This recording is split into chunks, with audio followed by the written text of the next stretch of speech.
అందరికీ ఈరోజు నేను మీకు చేపల పులుసు అయితే చూపిస్తున్నా. కానీ ఇది చేపల పులుసు అయితే కాదు, అరటికాయతో మంచి డిష్ చూపిస్తున్నా అండి. చాలా చాలా బాగుంటుంది. అయితే దీనికోసం నేను ఒక 2 అరటికాయలు అయితే తీసుకొని ఇలా క్రాస్గా కట్ చేసేసుకోవాలి. ఇలా మనం క్రాస్గా కట్ చేసుకునే దగ్గర చూసారు కదా, కొంచెం ఫ్రెష్ ముక్కల షేప్లో ఉంది కదా. దీంట్లోనే మనం కారం, పసుపు, ఉప్పు, ధనియాల పొడి, కొంచెం ఆయిల్ వేసుకొని చక్కగా మొత్తం ముక్కలకి పట్టేలాగా మనం చక్కగా కలిపేసుకోవాలి మొత్తం కూడాను.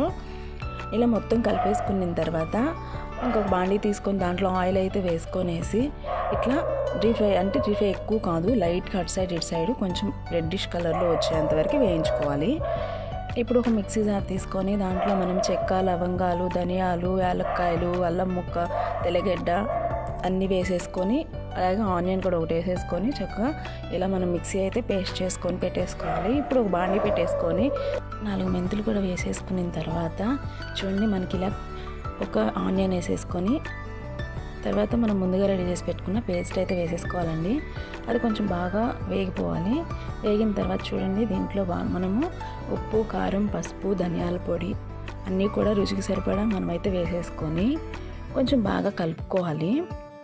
కలిపేసుకున్న తర్వాత దీంట్లో మనం ముందుగా రెడీ చేసి పెట్టుకున్న చింతపండు గుజ్జు కూడా వేసేసుకొని ఉప్పు, కారం చెక్ చేసుకోవాలి. దాంట్లో 2 పచ్చిమిరపకాయలు కూడా వేసుకొని బాగా ఇలా పులుసు తెరలేటప్పుడు మనం ఈ అరటికాయ ముక్కలన్నీ కూడా దీంట్లో వేసేసుకొని పులుసు చిక్కబడిన దాకా పెట్టుకోవాలండి. చాలా చాలా బాగుంటుందండి. ఇది భలే టేస్ట్ ఉంటుంది.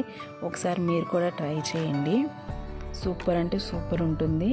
కార్తీక మాసంలో చాలామంది నాన్ వెజ్ తినరు కదా, వాళ్ళ కోసం ఇదైతే బాగా యూజ్ అవుతుంది.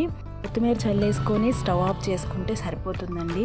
ఈ వీడియో మీకు నచ్చితే ఒక లైక్ అయితే చేసేయండి.